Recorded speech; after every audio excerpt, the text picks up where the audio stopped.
Il ne vous a pas échappé que l'Église catholique est la victime ou l'objet de critiques qui sont très anciennes, parfois, ou plus récentes. Et face à cet afflux d'accusations, eh bien, les catholiques eux-mêmes et tous ceux qui s'intéressent à l'histoire en règle générale sont un peu perdus, sauf à être de mauvaise foi, c'est-à-dire qu'ils ne savaient pas exactement ce qui est vrai, ce qui ne l'est pas vrai, ce qui est exagéré, ce qui a été vrai, ce qui ne l'est plus, etc., etc. D'où l'idée qui m'a été proposée par les éditions Talendier de faire un livre qui soit un livre collectif, dont ils m'ont proposé la direction, puisque, en raison évidemment de mes travaux antérieurs sur la déformation de l'histoire à travers le politiquement correct, d'où l'idée de ce livre collectif qui visait donc à balayer les principaux sujets touchant au passé de l'Église et à leur donner des réponses scientifiquement fondées.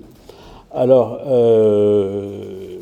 je précise bien que c'était et c'est un livre, l'objet, enfin, l'intérêt, l'intention en général était de faire un livre d'histoire, et je crois que c'est ce que nous sommes parvenus à faire.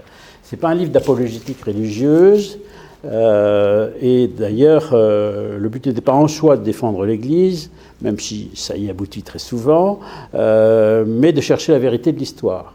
Et d'ailleurs, quand je dis que c'est pas un livre d'apologétique religieuse, j'ai demandé, l'équipe qui était réunie sur ses compétences historiques et non pas sur ses convictions personnelles sur le plan religieux, que pour certains j'ignore. Et ça, je dirais que ça ne me regarde pas. Enfin, je veux dire, ça n'avait pas trait au contenu du livre. Hein. Donc il s'agissait de balayer l'ensemble, les principaux sujets. Donc ça a été mon travail de directeur du livre. J'ai choisi les sujets qui me paraissaient les plus récurrents, qui viennent le plus souvent dans le débat d'idées, auxquels il fallait donner des réponses. Et en face de cette liste, j'ai mis des noms, j'ai choisi des spécialistes qui me paraissaient les plus compétents pour traiter chacun de ces sujets. J'ai eu l'heureux surprise, mais à vrai dire, je n'étais pas vraiment inquiet, que 90% des historiens que j'ai contactés m'ont donné leur accord. Certains n'ont pas accepté, mais c'était pour pas de raison de refus du principe de l'ouvrage, mais parce qu'ils étaient sur d'autres travaux, ils n'avaient pas le temps de participer à cette entreprise éditoriale. Donc là, ça a été grosso modo un an et demi de travail entre le moment où j'ai commandé les textes et ils sont arrivés, les relire, etc., mettre tout ça en forme. Et donc, voici ce livre qui, j'en suis content, a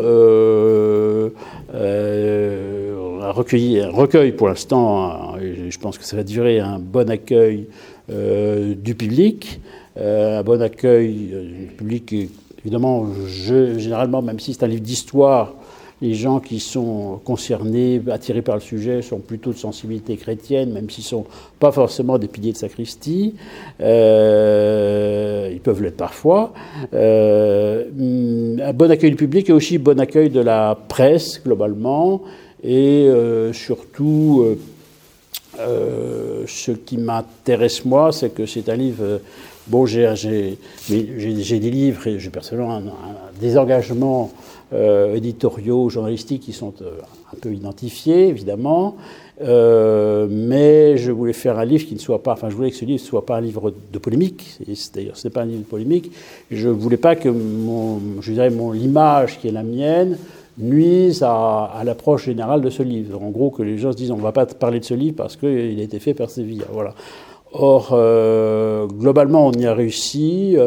La vie, l'hebdomadaire La Vie, autrefois catholique, qui est dans son numéro d'aujourd'hui, fait sa couverture avec deux autres livres, mais sur les questions touchant au débat sur l'histoire de l'Église, et leur appréciation sur ce livre est très favorable. Voilà.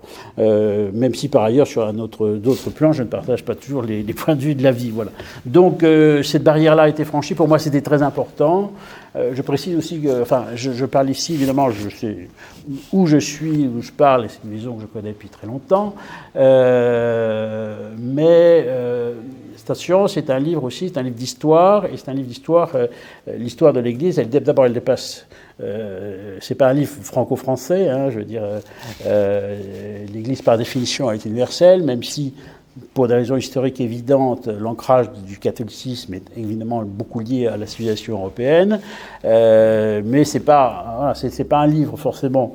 J'espère qu'on aura d'ailleurs des traductions. Enfin, l'éditeur y travaille.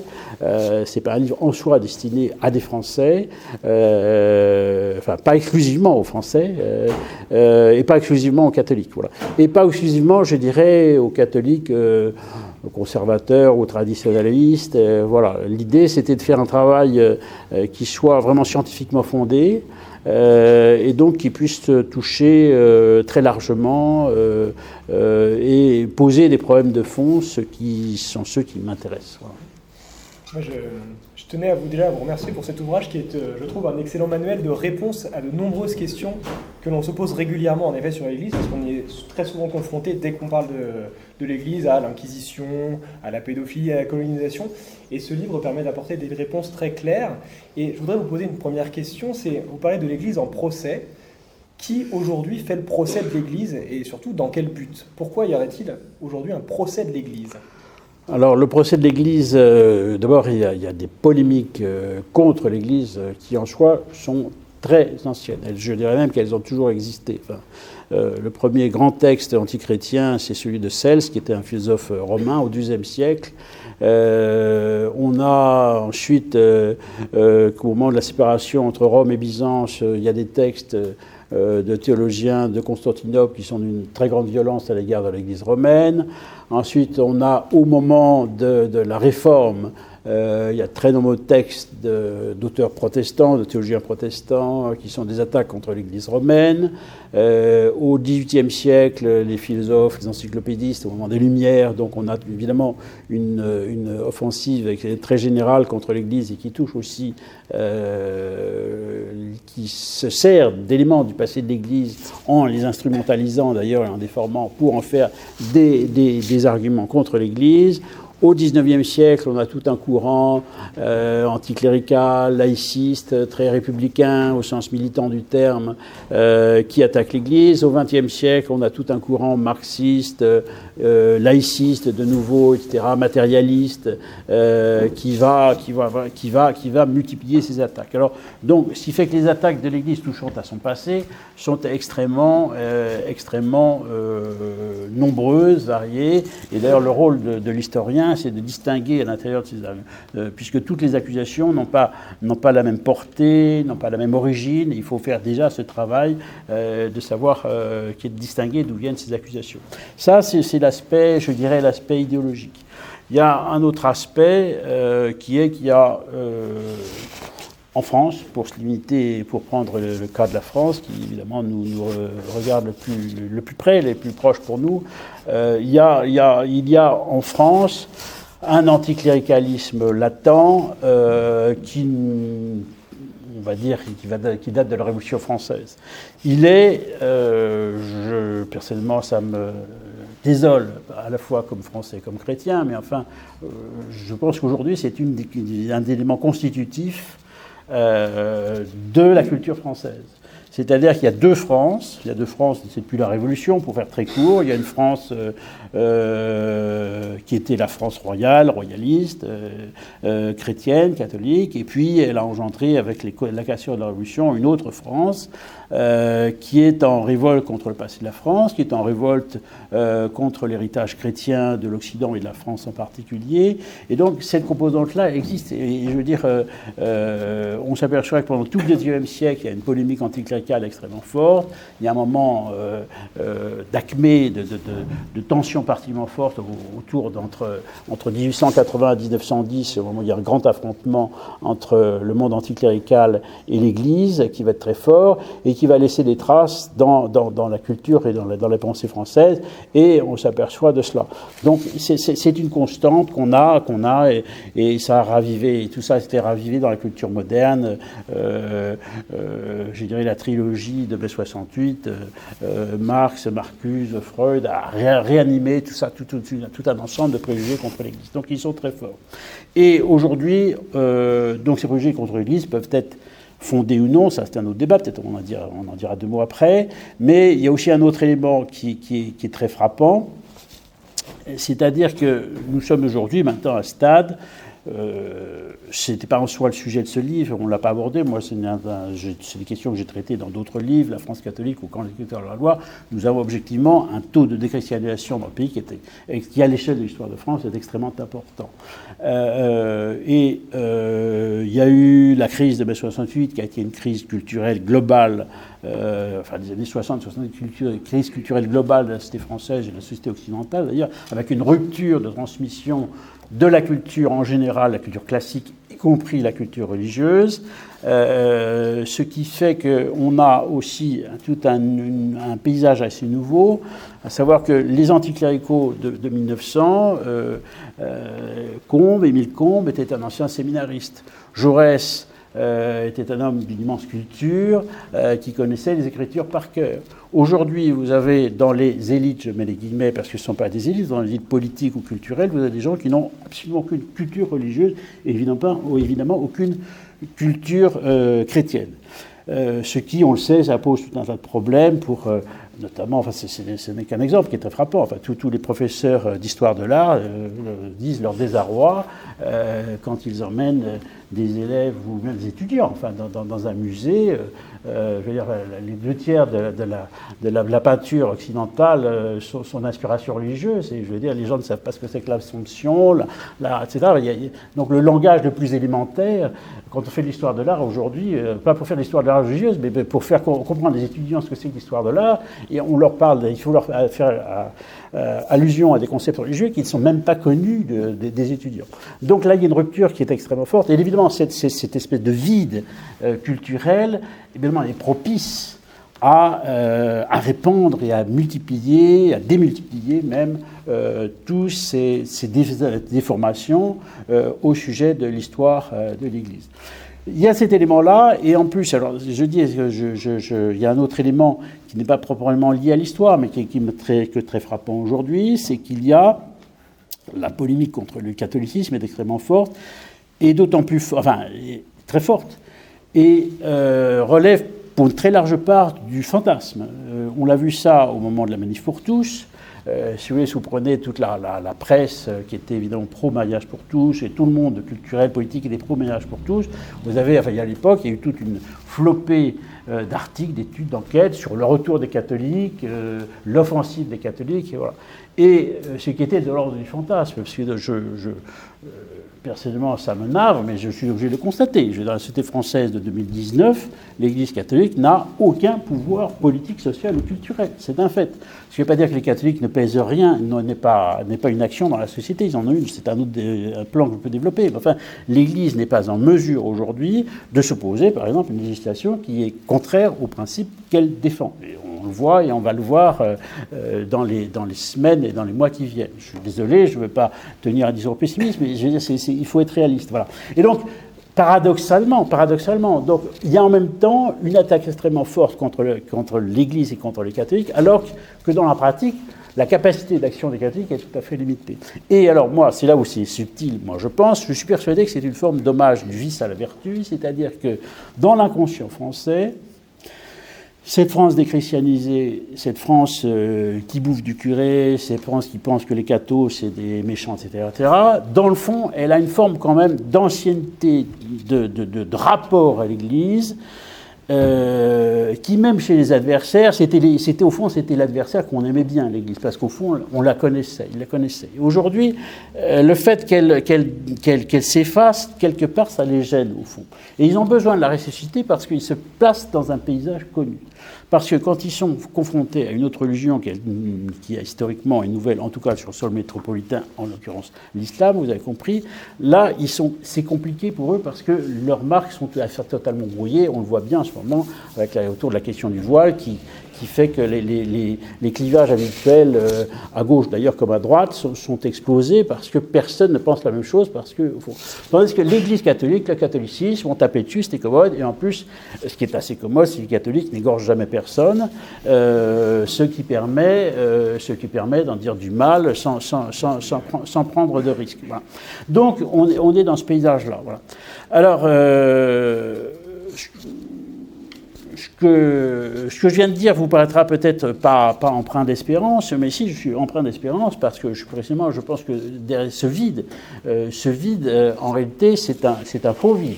C'est un faux vide, celui de la société française. Il y a un vide culturel, il y a un vide spirituel, mais je pense que c'est un vide d'attente. En réalité, les gens qui ne croient plus... Jean-Paul II avait une phrase simple et forte, il disait l'homme contemporain, l'homme moderne, vit comme si Dieu n'existait pas. Eh bien, moi, ce qui est la vérité, mais en réalité, l'homme moderne, il s'invente des dieux.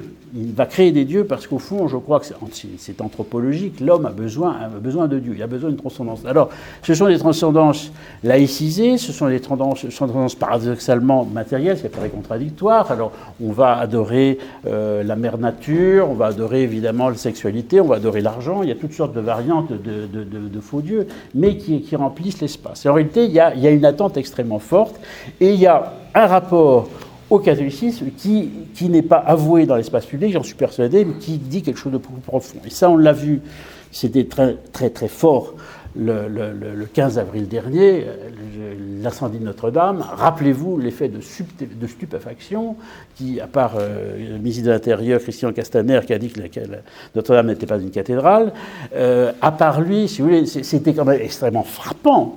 Dans cette société déchristianisée où tout le monde se fout de l'Église, apparemment, etc., il y avait un effet de stupéfaction et de sidération qui s'est emparé de tout le pays face à ce drame qui a été l'incendie de Notre-Dame.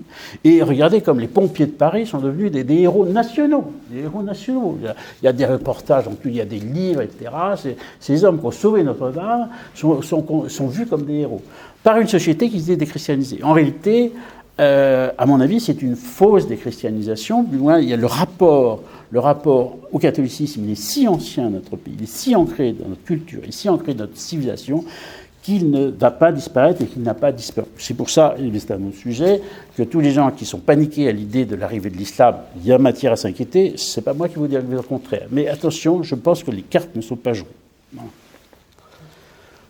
Voilà. Avant d'entrer vraiment dans le procès et d'aborder quelques questions historiques précises, est-ce que vous pourriez d'abord nous présenter brièvement quelle a été votre méthode, quelle est de manière générale votre méthode historique, en quoi notamment elle se distingue de ce que vous appelez aujourd'hui l'historiquement correct? Alors, concernant l'histoire en général et concernant l'histoire de l'Église en particulier, mais c'est vrai pour tout, il y a trois, je dirais, distingue trois grands défauts à éviter, qui est tout d'abord l'anachronisme, deuxièmement le manichéisme, et troisièmement le mensonge par omission. Je m'explique. Alors l'anachronisme, évidemment, ça consiste en histoire à juger le passé en vertu selon les critères du présent. Or, a fortiori, dans le cas de l'histoire chrétienne, de l'histoire de l'Église, on ne peut pas appliquer au passé les critères du présent. Pourquoi ? Nous sommes dans une société, je l'ai dit un instant, déchristianisée. Je parle de la France, par exemple. Nous sommes dans un pays qui vit sous le régime de la séparation de l'Église et de l'État, et où, objectivement, je dirais, le troupeau catholique, entre quelque sorte, mais ce n'est pas péjoratif, c'est au sens du bon berger, le mot troupeau, s'est réduit. Ça, c'est une certitude, mais donc on est, et puis nous sommes suscités de totale liberté de penser. Il y a 80 ans, il y avait encore une forme de conformisme social autour de la religion. Si 80 ans, si vous viviez dans le village de Vendée et que vous n'alliez pas à la messe, vos voisins vous regardaient un petit peu avec un mauvais œil, enfin, sauf dans la Vendée bleue. Bon, mais voilà. Aujourd'hui, tout ça a disparu. Je veux dire, on est dans un système de totale liberté de pensée, totale liberté religieuse, et chacun fait ce qu'il veut, et ce que son voisin fait ou ne fait pas, on ne le sait pas. Donc, ça c'est l'élément aujourd'hui. Donc, il est très difficile de comprendre le monde ancien dans un sens très très large, qui est le monde où, pour comprendre la place de l'Église. Et ça, je dis ça pour répondre à votre question, parce que c'est une question historique. On va prendre, ne fût-ce qu'un élément, d'abord, enfin, il y a plusieurs éléments. D'abord, l'athéisme, aujourd'hui, vous avez, je ne sais plus quelles sont les proportions de la population française qui disent, si on leur demande quelle est votre religion, est-ce que vous ne croyez pas en Dieu, il y a X%, c'est assez important, je crois que c'est 30%. 30% se disent sans religion et il y a, je ne sais plus, 15% qui se disent athées. Bon, et c'est d'une banalité totale. Vous avez votre radio, vous lisez au journal, un tel va vous dire, telle personnalité, de toute façon, je suis athée. Bon, bref. Schématiquement, jusqu'au XVIIIe siècle, l'athéisme ne s'exprime nulle part dans le monde occidental. Et ça, historiquement, c'est attesté, il y a des travaux d'historiens là-dessus. Au Moyen-Âge, il n'est même pas pensé. C'est-à-dire qu'il n'y a personne au Moyen-Âge qui pense que Dieu n'existe pas. Ça n'existe pas. Il n'y a personne au Moyen-Âge qui pense que Dieu n'existe pas. Ça nous surprend beaucoup, évidemment, nous, dans le monde dans lequel on est. Donc ça veut dire quoi? Ça veut dire que le monde du Moyen-Âge, pour prendre cet exemple-là, le monde médiéval est un monde sacral. C'est un monde où Dieu est présent partout et où la religion est présente partout. Pourquoi? D'une part parce que tout le monde croit en Dieu, et ensuite parce que l'Église est une puissance. C'est une puissance, d'abord une puissance temporelle. Et c'est ça aussi qu'on a du mal à comprendre et qu'il faut comprendre dès qu'on pénètre l'histoire de l'Église. C'est que, à travers un processus qui est assez compliqué et long, qui s'est passé entre la fin de l'Empire romain et enfin, l'apparition du christianisme dans le monde occidental, la fin de l'Empire romain, la séparation entre Rome et Byzance, Rome et Constantinople, l'émergence, la rivalité, enfin je veux dire l'émergence, ensuite la destruction de l'Empire romain, la reconstruction de l'Occident autour de royaumes qui sont des royaumes avec qui étaient des royaumes barbares. Clovis, c'est un barbare qui s'est converti, mais avant qu'il ne se convertit, il était un barbare. Autour de, je veux dire, il y a un lent passage qui fait qu'on est toujours dans un monde qui reste un monde religieux. Sous l'Empire romain, l'empereur était un personnage sacré. On était dans une perspective païenne, bien entendu, mais et donc ça veut dire que le pouvoir avait une dimension sacrale. Et cette dimension sacrale du pouvoir, cette conception sacrale du pouvoir, elle s'est transmise de Rome vers, d'abord, de la Rome ancienne vers les premiers royaumes chrétiens en Occident. Ça a été continué par l'Empire romain d'Orient, Constantinople, qui va tomber en 1453 seulement, et qui va être maintenu pendant très longtemps. Et tout le monde du Moyen-Âge, dans tout le monde du Moyen-Âge, l'État a une dimension sacrale. Alors, le monde médiéval, ou l'ancien monde, si vous voulez, n'a jamais oublié ni ignoré la distinction entre Dieu et César, elle est dans l'Écriture, et l'empereur ou le roi était le roi, et le pape était le pape, les formes étaient distinctes, les personnages et leurs fonctions étaient déterminées. Mais tout ce monde-là était un monde uni, au fond, par les mêmes croyances. Même si les intérêts temporels s'opposaient, il y avait un fond de croyances communes, ce qui fait qu'on était à l'intérieur du même univers. Ce qui fait qu'il est très difficile, quand on parle du Moyen-Âge, quelle est la part du temporel, quelle est la part du spirituel. C'est très compliqué de tracer une frontière. Et dès qu'on prend un événement historique au Moyen-Âge, on s'aperçoit que tout est à la marge, à la frontière, entre le temporel et le spirituel. Est-ce que les croisades, par exemple, sont une entreprise religieuse, une entreprise terrestre? Mais c'est un mélange des deux. Au départ, il y a une intuition religieuse, aller délivrer les lieux saints qui sont occupés par les Turcs, schématiquement. Et la toute première croisade que Reich Urbain II en 1095 à Clermont, c'est un appel au pèlerinage. C'est un appel à pèlerinage armé, ce qui, là aussi, il faut faire un effort de pénétrer dans une autre mentalité que la nôtre. Mais enfin, c'est un pèlerinage, c'est une démarche de foi. On va délivrer les lieux saints. Et ensuite, on délivre les lieux saints, on délivre Jérusalem, on occupe Jérusalem, et les croisés vont installer des royaumes chrétiens, les États latins, et là-dessus, eh bien, eh bien, il y a du temporel qui va exister, puisqu'on a créé des États. Bien, ces États, ils ont des intérêts économiques, des intérêts politiques, géopolitiques. Le terme est un petit peu anachronique, mais tant pis. Et puis, parfois, ces États vont être rivaux. Donc, on va avoir ce paradoxe d'États chrétiens qui vont se faire la guerre entre eux, au Moyen-Orient, etc. Et donc, là, il y a de l'humain, il y a du terrestre. Mais au départ, voilà, les croisades, si on prend le monde des croisades, c'est très vaste. Hein, c'est 8 croisades, c'est allé sur 2 siècles, même plus. Mais voilà, on s'aperçoit que le religieux et le temporel sont en permanence les uns à côté des autres. Si vous prenez, ça nous paraît très étrange, mais je veux dire, les rois de France, dans cette maison, ça doit vous parler, que ce soit par la pragmatique sanction de Bourges de 1458, si je ne me trompe pas, puis ensuite confirmation avec le concordat de Bologne, le roi de France nomme les évêques. L'investiture canonique leur est donnée par le pape, mais c'est le roi de France qui nomme les évêques. Ça nous paraîtrait aujourd'hui extravagant. On ne demande pas à M. Macron de nommer nos évêques.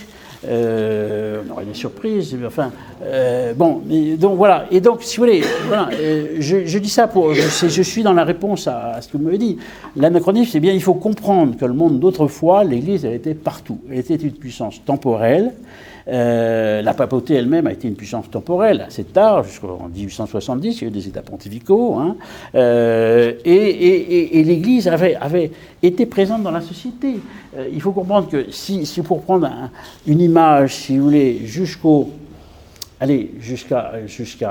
lois de séparation des Églises et l'État, jusqu'à la grande crise anticléricale des années 1880-1910, dans la cité française, l'Église a des fonctions, et même après la Révolution française, hein, même sous le concordat de Bonaparte, qui est signé en 1801, qui sera dénoncé en 1905 avec la loi de séparation.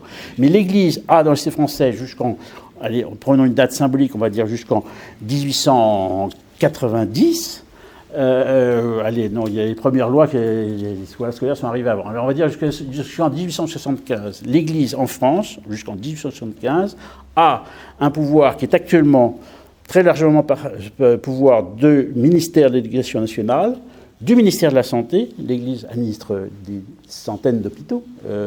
Les infirmières laïques, ça n'existe pas. Hein. Les infirmières laïques, c'est une création moderne. C'est 1890, ça apparaît. Jusqu'à la fin du XIXe siècle, les infirmières en France se sont des religieuses. Donc l'Église éducation nationale, puisque l'enseignement public, l'Église est présente dans l'enseignement public, hein, avec des professeurs qui sont des prêtres, avec des heures de cours religieux, avec un crucifix qui est suspendu dans le fond de la classe, même dans les écoles publiques, les écoles d'État. Hein. Voilà, l'école, je disais la santé, ministère de l'Éducation nationale, ministère de la Santé, ministère de la Culture, le mécénat d'art, le mécénat, etc. Tout ça a été assumé par l'Église. Voilà. Et donc voilà, c'est très, c'est pour ça qu'il faut. Les gens aujourd'hui émettent des jugements quand on touche au passé de l'Église, sans comprendre qu'ils doivent faire l'effort de comprendre un monde qui n'est plus le nôtre, qui n'est plus le nôtre. Voilà. C'est un autre monde que le nôtre, et si on fait de l'histoire, eh bien, il faut essayer de comprendre comment fonctionnait ce monde. Et justement, oui, il faut bien réussir à comprendre ce monde, et c'est notamment le cas dans un chapitre qui a été, je trouve, bien traité et approfondi, qui est le chapitre de l'Inquisition. On ne peut pas comprendre l'Inquisition si on ne comprend pas l'intrication entre le spirituel et le temporel, et surtout si on ignore déjà les usages également de la justice séculière de l'époque, et qu'on compare un peu les deux, finalement, peut-être en caricaturant, mais on a l'impression finalement que l'Inquisition apporte presque de l'humanité dans les jugements qui étaient parfois assez sévères et dans les tortures qui étaient appliquées par le pouvoir séculier. Oui, alors évidemment dire ça c'est assez provocateur, mais pourtant c'est la vérité. Non, mais c'est pas vous qui faites de la provocation, c'est l'histoire qui est provocante. Je veux dire, objectivement, les historiens du droit savent que la procédure inquisitoriale a été un progrès dans l'histoire de la justice dans le monde occidental. Parce que, bien précisément, les procès d'inquisition d'abord étaient des vrais procès au sens procédurier, avec des minutes, c'est très paperassier l'inquisition. Hein. Je veux dire, il y a en Espagne ou dans le sud de la France, on a des tonnes d'archives de procès d'inquisition l'Inquisition, tout était noté, il y avait un greffier, donc il y avait une vraie procédure. C'était pas le règne de l'arbitraire, je dis que tu es hérétique et je te coupe la tête, c'est pas comme ça que ça se passait. Si quelqu'un était accusé d'hérésie, eh bien, on lui faisait un procès. Et donc, cette procédure était un procès régulier, et pouvait même être acquitté. Si le procès montrait que c'était une erreur, on avait droit à une défense. Et de ce point de vue-là, c'est l'Inquisition qui a introduit dans le système judiciaire occidental la notion de défense de l'accusé. Il fallait des preuves, etc., etc. Et donc, on a droit à une défense, on pouvait être acquitté, pardon. Et puis, les peines étaient extrêmement nombreuses, c'est-à-dire que toute la polémique anticléricale du XIXe siècle focalisait les procès d'acquisition autour du bûcher, mais concrètement, on sait que... Alors, là, j'ai un trou de mémoire, puis j'ai pas de bonne mémoire pour les chiffres. Alors, je ne vais pas vous dire de bêtises, mais enfin, le nombre de procès d'acquisition, de condamnation à acquisition qui ont débouché sur une peine capitale par le bûcher, je crois, de mémoire, c'est de l'ordre de 3%. C'est-à-dire 97% des procès d'acquisition, on n'emmenait pas les gens au bûcher. Alors, il faudrait dire préalable, d'abord, un procès d'inquisition, est-ce que c'est choquant? Oui, enfin c'est choquant. C'est pas choquant, c'est un autre monde.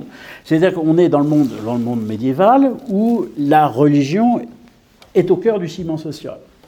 C'est un lien social. C'est au cœur du ciment qui fait que tu la tienne. Et toutes les sociétés médiévales fonctionnent comme ça. Et au fond, même les sociétés islamiques fonctionnent comme ça. Elles considèrent que l'islam, c'est la loi de l'État et c'est la loi de la société, et que les minorités religieuses dans les pays musulmans, soit elles ont été éradiquées physiquement, mais ce n'est pas la majorité des cas, soit plus lentement, en leur donnant des droits, de citoyenneté, le terme est anachronique, mais vous me comprenez, limités, c'est la notion de dimitude. Voilà. Ce qui fait que dans les pays musulmans, après les pays d'islam, après la conquête de l'Afrique du Nord, de l'Espagne, etc., chrétiens et juifs étaient en situation on va dire des citoyens de seconde zone. Mais toutes les sociétés médiévales fonctionnaient comme ça. Et la société chrétienne aussi fonctionnait comme ça. Et on considérait, ça nous paraît surprenant à nous, parce que nous sommes dans une société de la liberté de penser, de la liberté religieuse, etc. Mais le monde médiéval considère que quelqu'un qui est un déviant sur le plan religieux, dès lors que la religion est au cœur du lien social, eh bien au fond c'est un délinquant parce qu'il met en danger la cohésion de la société. Et donc la société médiévale se donne le droit de faire un procès, de juger le déviant religieux, c'est-à-dire l'hérétique. Ça nous paraît totalement surprenant. Même moi, je n'ai pas envie qu'on me fasse un procès d'inquisition pour savoir si je suis orthodoxe, si je suis vraiment orthodoxe dans ma foi catholique, je ne sais pas. Mais voilà, mais c'est un autre univers. C'est un autre univers. Il faut bien comprendre cela. Voilà. Et donc, c'est aussi ça. Donc, ça fait partie de ces anachronismes qu'il faut éviter, l'inquisition. Donc, voilà, il faut savoir que c'est un autre monde. Et puis, il faut savoir que, eh bien, oui, l'inquisition a apporté des progrès dans l'histoire judiciaire du monde occidental. L'Inquisition, ça débouchait sur toutes sortes de peines. On pouvait être condamné tout simplement à faire un pèlerinage, aller à Saint-Jacques-de-Compostelle à pied, aller à Rome à pied, à Jérusalem à pied. On pouvait être condamné à aller tout simplement, quand c'était des peines minimales, à la plus grande ville épiscopale, à la ville épiscopale la plus proche, etc. C'est quelque chose d'extrêmement complexe. Voilà. Et donc tout ça a été caricaturé, simplifié, avec toute la polémique anticléricale du XIXe siècle, et surtout avec l'imagerie. Vous savez, on connaît beaucoup, c'est des tableaux un peu pompiers des années 1850, où vous voyez des inquisiteurs qui ont l'air Torquemada, enfin qui font peur, et qui, avec des victimes pantelantes qu'ils viennent de torturer, c'est de la propagande anticléricale, ça ne correspond pas à une vérité historique. Alors, on ne pourra pas aborder tous les sujets qui sont traités dans le livre. Le temps est trop long, peut-être. Non, pas du tout. Mais parce que effectivement, ce livre recense à peu près toutes les accusations qui sont régulièrement formulées contre l'Église. Ça va de la question de l'existence du Christ à la question de la pédophilie. Donc, vraiment, toute l'histoire de l'Église s'y trouve. Donc, nous allons néanmoins essayer de passer en revue quelques-uns de ces thèmes les plus fréquemment abordés dans les médias. Alors, on vient de parler de l'Inquisition, vous avez mentionné tout à l'heure les croisades, est-ce que vous pourriez revenir un peu là-dessus? Est-ce qu'on peut, comment répondre donc à l'accusation selon laquelle les croisades auraient été une forme d'impérialisme occidental contre l'islam?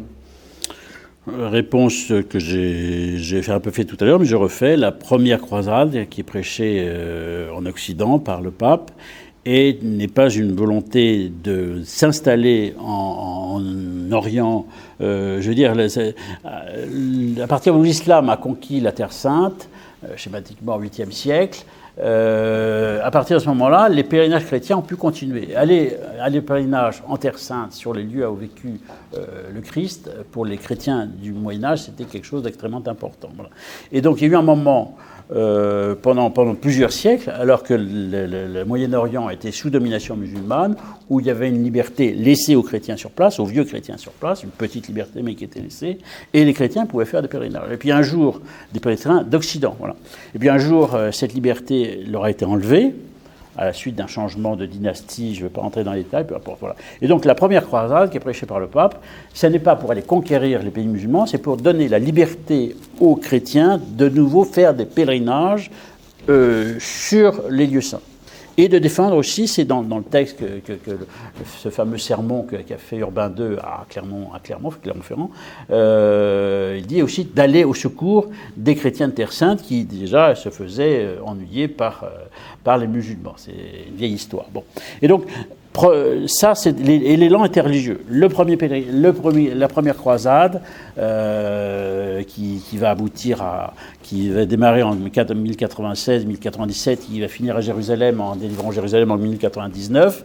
La première croisade, c'est un pèlerinage. C'est un pèlerinage armé, mais l'intention religieuse est là. Et leur but, c'est de délivrer les lieux saints. C'est tout. C'est notre police militaire qui consiste à permettre, au fond, à installer une tête de pont pour permettre aux chrétiens d'Occident de nouveau faire des pèlerinages. Ce n'est pas du tout pour conquérir les pays musulmans. Et ça l'est d'autant moins. Attention, et ça, je fais référence aux travaux très intéressants d'Olivier Hahn, qui est un médiéviste qui a concouru à ce livre, c'est qu'au fond, à l'époque des croisades, on ne sait pas ce que c'est que l'islam. Ça paraît assez surprenant. On ne sait pas ce que c'est que l'islam.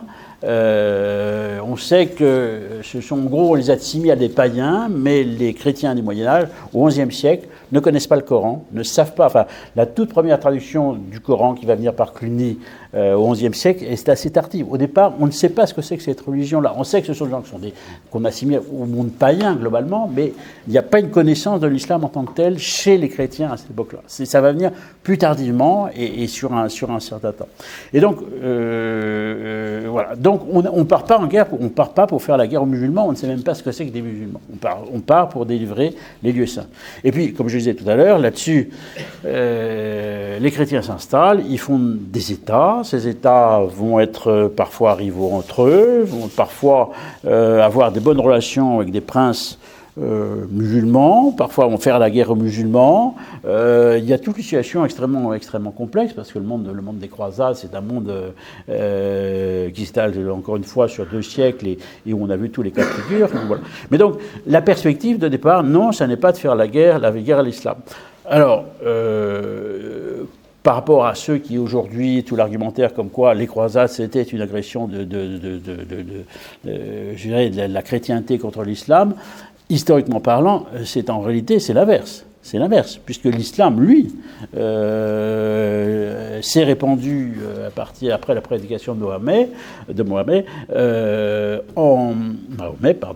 je bafouille, au Proche et au Moyen-Orient, l'Afrique du Nord, l'Espagne, évidemment, sur des terres qui étaient des terres chrétiennes. Et je veux dire, l'islam a fait disparaître des terres qui correspondaient à des évêchés de la toute première église, de l'église primitive. Je vous ai vu, monsieur Toll, la main. Oui. Juste une remarque, il y aura un temps pour les questions à la fin de la conférence. Voilà. Et donc, c'est absolument, en l'occurrence, s'il y a une expansion qui a détruit, qui a effacé une religion, ou du moins qui l'a soumise, qui l'a mise dans un état de soumission, c'est en réalité l'expansion de l'islam par rapport au christianisme. Et jamais les chrétiens arrivés d'Occident, les croisés, Voilà, pour prendre qui est un mot d'ailleurs aussi postérieur. Hein. À l'époque des croisades, on ne disait pas les croisades, c'est un terme qu'on n'existait pas, qui ne s'employait pas.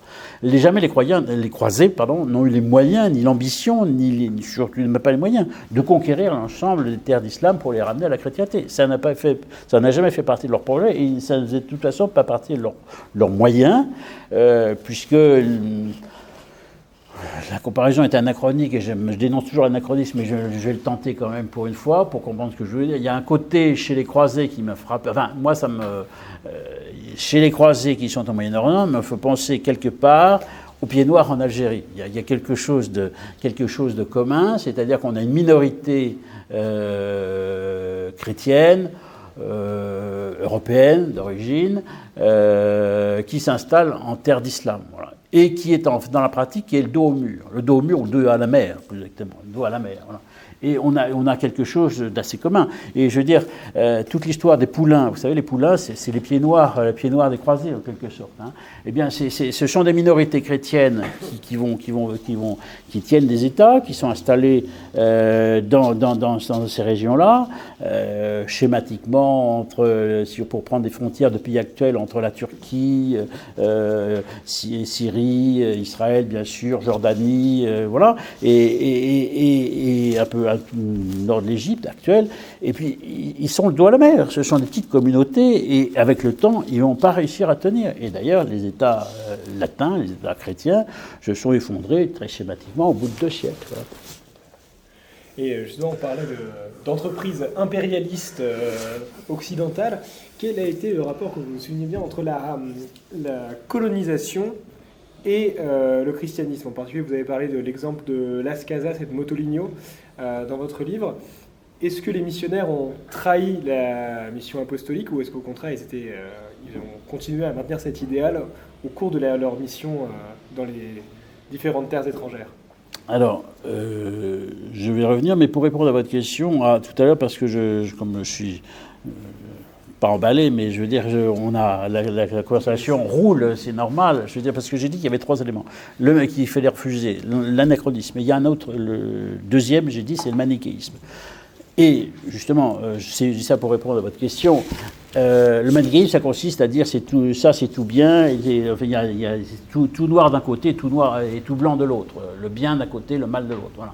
Bon, la question, le rapport entre la mission et la colonisation est un rapport qui ne peut pas être jugé en termes de bien ou mal. Il faut introduire des nuances qui sont chronologiques, qui sont géographiques. Ça dépend des sociétés, ça dépend des moments. Et donc le problème est le suivant. Schématiquement, ce sont les Européens qui ont répondu au christianisme sur toutes les terres. Le christianisme, il est né en Orient, bien entendu, Moyen-Orient, mais enfin, ce sont les Européens, les nations européennes, chrétiennes, qui ont porté le christianisme au-delà des mers. Ces nations, par ailleurs, eh bien, elles étaient chrétiennes, donc elles ont porté le christianisme, mais évidemment, chacune de ces nations c'était des nations, donc avec des intérêts temporels. Voilà. Et donc, on est une fois de plus dans cette marge où les choses sont liées. Qu'est-ce qui relève du temporel, qu'est-ce qui relève du spirituel? C'est complexe. Et c'est là où on ne peut pas faire une réponse, dire les missions et les colonisations, c'était formidable, tout était rose, ça serait faire mentir l'histoire, et dire, comme on le fait aujourd'hui, tout n'était que crime, c'est aussi faire mentir l'histoire. La réalité, elle est nuancée, elle est complexe, il faut entrer dans cette complexité-là pour comprendre le phénomène. Historiquement parlant, pour faire très vite, d'abord, c'est l'Église, la mission a toujours précédé la colonisation. C'est-à-dire que l'Église, a toujours eu l'idée, l'Église a toujours été missionnaire. Et la papauté, notamment, a toujours été missionnaire, avec l'idée qu'au fur et à mesure qu'on allait plus loin, qu'on pouvait pénétrer des terres plus loin, il fallait non seulement découvrir, parce que l'Église a toujours été fondamentalement l'idée que la bonne nouvelle, l'Évangile, est faite pour être portée à toute la terre, au genre humain. L'Église, il n'y a plus ni juifs ni gentils, a dit saint Paul, donc par définition, le christianisme est fait pour s'adresser à la terre entière. Voilà. Donc l'Église a toujours eu ce projet, et l'Église, par définition, est missionnaire. Voilà. Et donc, l'idée de la mission, elle précède l'idée de la colonisation. C'est-à-dire que l'Église a toujours cette idée-là. Et souvent, alors il y a des entreprises quand les nations européennes, première vague au XVIe siècle, puis la deuxième sera au XIXe, font elles-mêmes leur œuvre coloniale, qui elles sont des œuvres politiques, bien, l'Église va se glisser là. Souvent, l'Église a précédé. On s'aperçoit qu'en Afrique, par exemple, la colonisation de l'Afrique, très schématiquement, c'est l'Afrique noire, c'est le XIXe siècle. L'Église, il y a eu des missions chrétiennes lancées par l'Église très tôt, depuis à partir du XVIe, XVIIe, XVIIIe siècle, l'Église est là. Il y a des cas aussi où l'entreprise missionnaire n'est pas liée à une entreprise coloniale. Le meilleur exemple, c'est celui du Japon, Saint François Xavier, qui va évangéliser le Japon, qui est une entreprise incroyable, une entreprise héroïque. Enfin, je veux dire, c'est une aventure humaine extraordinaire. Vous pensez ce que c'est d'aller à cette époque-là, de partir pour le Japon, enfin, qui était une société fermée, etc. Enfin, ils se sont tous fait couper en morceaux, d'ailleurs. Mais enfin, je veux dire, il y a une espèce de gratuité, de don, dans l'histoire des Jésuites qui partent avec François Xavier au Japon. Et là, il n'y a aucune entreprise coloniale derrière. Il n'y a aucun État européen qui pense conquérir ou coloniser le Japon à ce moment-là. Et donc, c'est très souvent la mission a précédé la colonisation. Maintenant, quand il y a colonisation, eh bien, les missionnaires se trouvent sur un territoire qui est colonisé. Alors, est-ce qu'ils sont les représentants de leur nation à laquelle ils appartiennent, ou est-ce qu'ils sont les représentants de l'Église qui est universelle? Est-ce que un missionnaire français qui est en Afrique, est-ce qu'il est là pour servir les intérêts de sa congrégation religieuse et parler au nom de l'Église qui, par définition, est universelle, ou parce qu'il est français, est-ce qu'il ne va pas réagir en fonction de ses intérêts nationaux? Et on est à la charnière des deux, voilà. Et donc c'est là où c'est complexe. Et c'est là où globalement, les recherches d'historiens, moi c'est un sujet que je me suis réservé dans le livre. Globalement, il y a une sorte de quitus pour les œuvres congressionnaires qui ont fait un travail extraordinaire au service des populations défavorisées, des populations du bout du monde, qui sont là encore une fois des aventures humaines absolument sidérantes, de courage, de foi, et en même temps, il y a une part d'humanité. Oui, parfois il y a eu de l'exploitation humaine, parfois il y a eu... Alors, non pas du racisme, parce que l'Église n'a jamais été philosophiquement raciste. Enfin, il y a un rapport entre Européens et gens de couleur. Il a fallu du temps pour qu'on trouve une bonne articulation sous l'angle de la foi chrétienne. La fraternité, ça ne s'apprend pas immédiatement. Voilà. Donc, c'est complexe. On est obligé d'avoir, quand on étudie ces questions-là, eh bien, d'avoir un bilan nuancé. Maintenant, il faut retenir que voilà, un personnage comme Lascaz, dominicain, qui a pris la défense des Indiens dans les colonies espagnoles, qui deviendra l'Amérique latine, est un très très beau personnage. Maintenant, Jean-Louis Benoît, l'historien qui a travaillé sur ce sujet-là précisément, montre que Lascaz était tellement à défendre les Indiens que paradoxalement, il en est venu à noircir, au fond, l'œuvre des conquistadors pour défendre ces Indiens chéris, en quelque sorte. Et ce qui fait que, paradoxalement, Lascaz, qui est un beau personnage, a un petit peu contribué à une forme de légende noire de l'Amérique espagnole, en dénigrant les conquistadors, qui, par ailleurs, avaient fait une conquête militaire, mais enfin, qui sont intervenus, ça il faut le rappeler, dans des civilisations, les civilisations précolombiennes sont des civilisations d'une sauvagerie épouvantable, hein, je veux dire, avec sacrifice humain. D'ailleurs, on trouve en ce moment il y a beaucoup de travaux d'archéologues qui fouillent les forêts d'Amérique du Sud, et on retrouve des charniers encore qui ont plusieurs siècles. Hein. Voilà, donc c'était des civilisations d'une sauvagerie épouvantable. Donc le mythe du bon sauvage, y compris du bon sauvage en Amazonie, je ne sais pas pourquoi je dis ça, c'est un mythe précisément. Voilà. Alors nous sautons un peu du coq à l'âne, mais beaucoup de sujets à aborder. Alors est-ce qu'on peut dire que l'Église s'est rendue coupable d'intolérance vis-à-vis des autres courants chrétiens minoritaires, et en particulier vis-à-vis du protestantisme? Non. Oui et non. La rupture de la Réforme a été une rupture douloureuse pour la chrétienté, je pense qu'elle le reste. la tunique du Christ a été déchirée, la séparation d'avec Byzance était aussi un drame à l'histoire de l'Église et à l'histoire à l'égard de l'histoire de l'Église, et la séparation avec la Réforme aussi. Je veux dire, l'Église, par définition, doit être universelle, et c'est dramatique, évidemment, la division des chrétiens. Enfin, donc, un choix. Alors, pour faire très court, on s'aperçoit qu'au moment des guerres de religion, de la Réforme, eh bien, d'abord, la notion de tolérance n'existait dans aucun camp. Personne n'était tolérant, tout le monde était persuadé d'avoir la vérité, et tout le monde était persuadé que ceux qui avaient tort étaient des hérétiques qui allaient finir en enfer. La notion de tolérance, au sens où on l'entend, est une notion extrêmement moderne. C'est une notion qui vient des Lumières, qui n'existe même pas à la fin des guerres de religion. L'édit de Nantes, 1598, qui est un superbe acte politique de Henri IV, c'est d'une grande intelligence, mais il n'y a aucunement l'idée de tolérance dedans, il n'y a aucunement l'idée de tolérance philosophique du terme. C'est pas du tout dans le texte. Si vous lisez le texte de l'édit de Nantes, il ne dit pas chacun a le droit d'être catholique ou protestant. Non, cet édit prend acte du fait qu'il y a une division religieuse et que le royaume de France, puisqu'il y a ses fils ont des appartenances religieuses différentes, il faut leur trouver un moyen de vivre ensemble pour mettre fin à la guerre et mettre fin au flot de sang. Mais ça n'aborde pas la question, je dirais, métaphysique ou probablement religieuse, parce que qui n'existait pas à l'époque, personne. Et d'ailleurs, l'édit de Nantes c'est pas un édit de tolérance au sens physique du terme. Dans la pratique, il laisse d'ailleurs aux protestants un certain nombre de places fortes, etc. Il y a encore un État dans l'État huguenot qui existe après l'édit de Nantes. Simplement, on a trouvé une sorte de compromis qui met fin à la guerre. C'est un grand acte politique, attention, surtout parce qu'il y a l'idée d'amnistie, d'oubli. Ça, c'est savoir terminer une guerre civile. Ça, c'est quelque chose d'extrêmement important, avec le devoir d'oubli, qui est aussi important que le devoir de mémoire. Mais donc, que disais-je ? Je parle. La tolérance n'était pas nommément citée dans le... Oui, tout à fait, voilà. Et donc,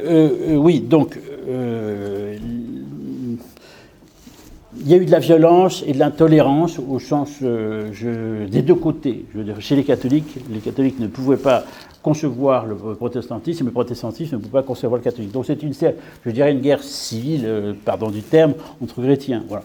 La violence a été des deux côtés. On vous parle toujours de la Saint-Barthélemy, qui est une affaire d'ailleurs extrêmement complexe. On ne parle jamais de la Michelade, qui est un massacre de catholiques commis à Nîmes par les protestants de la région. C'est quelque chose dont on ne parle jamais dans les cours. Enfin, je veux dire, donc, il y a une sorte, évidemment. Alors, l'histoire des guerres de religion a été extrêmement instrumentalisée à partir de, notamment beaucoup au XIXe siècle, l'histoire républicaine, où on sait que, enfin, ça, c'est de l'histoire, c'est de l'histoire de l'école, mais je veux dire, beaucoup des maîtres de la Troisième République étaient d'inspiration protestante, ceux qui avaient Ferdinand Buisson, etc., enfin tous les patrons de l'enseignement laïque à la Jules Ferry étaient souvent de culture et d'origine protestante, et donc ont instrumentalisé une histoire guerre de religion qui est une histoire fantasmatique. Voilà. Donc la violence, elle était des deux côtés, l'intolérance, elle était des deux côtés, et il a fallu beaucoup de temps, je dirais, pour qu'on arrive à une situation apaisée. Oui, ce que je voulais dire, c'est que très important, les guerres de religion, ce ne sont pas des guerres de religion. Si, ce sont des guerres de religion, bien sûr, mais ce sont des guerres politiques. Ce sont des guerres politiques.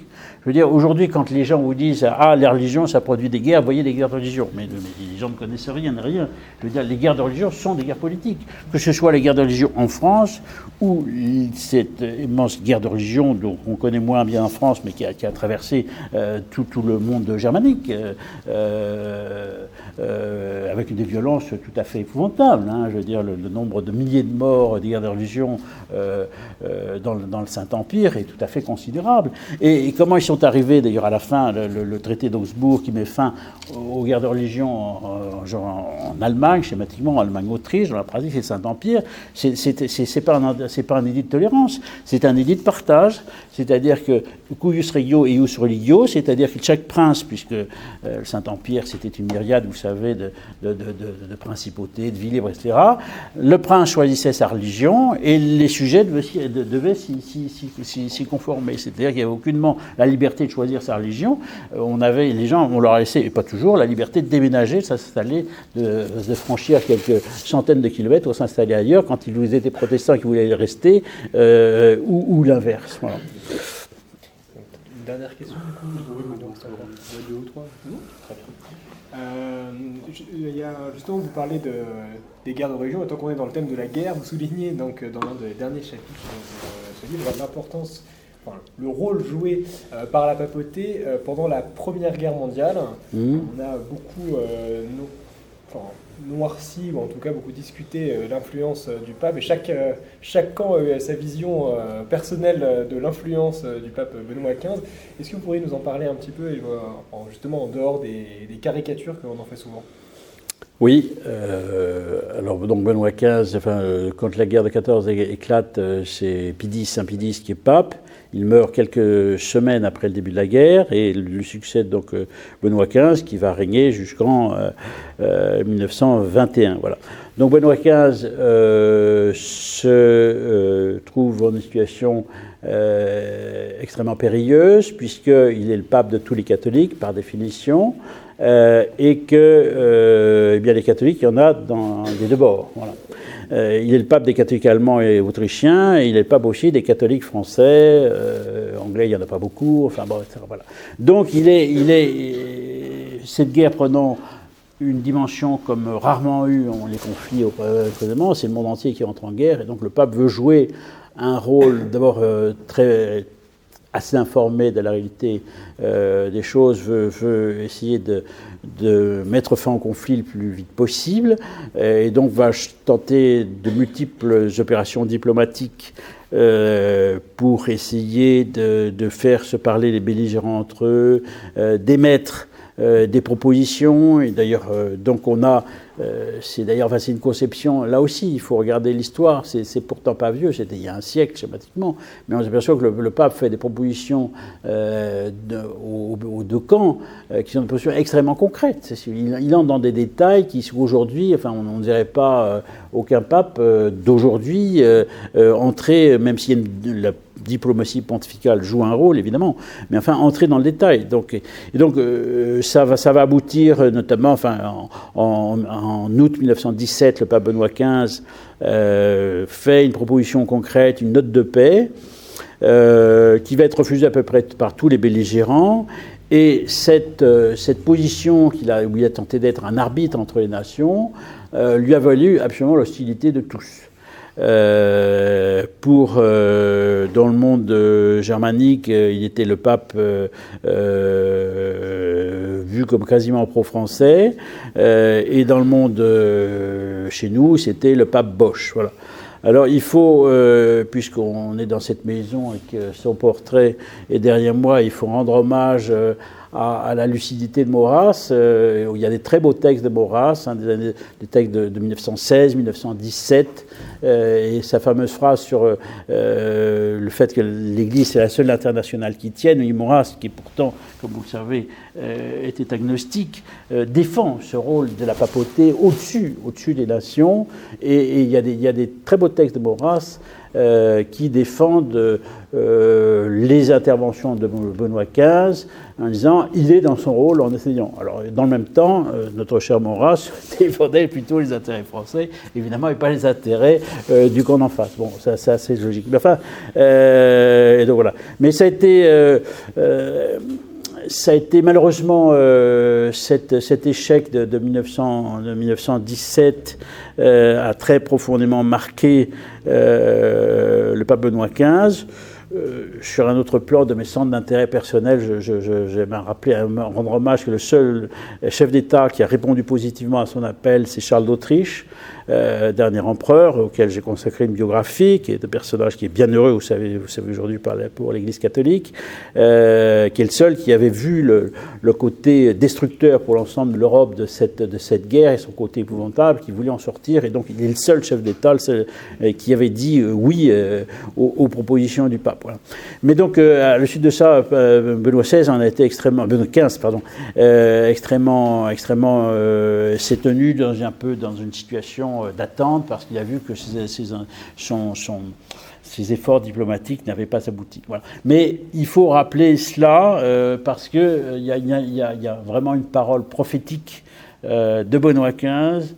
Il y a des textes, il y a beaucoup de travaux ces dernières années sur les efforts de paix de Benoît XV. Il y a des phrases de Benoît XV qui sont extrêmement prophétiques. C'était pas au sens de Romain Rolland qui était le pacifiste qui se voulait au-dessus de la mêlée, c'était celle du père commun qui cherchait à comprendre comment sortir, je dirais, le monde européen de cette catastrophe dans laquelle tout le monde a perdu, parce que la guerre de 14-18 c'est une histoire épouvantable. Tout est sorti de 14-18, le communisme, le nazisme, la Seconde Guerre mondiale, la fin de l'homme blanc, etc. Je veux dire, 14-18, c'est une catastrophe à l'échelle de l'histoire, c'est une chose épouvantable. La Seconde Guerre mondiale, justement, en quelques mots, on reproche souvent à l'Église de s'être montrée un peu complaisante, dirons-nous, avec le nazisme. On peut vraiment lui faire un tel reproche ? Alors, on ne peut pas lui faire tel reproche.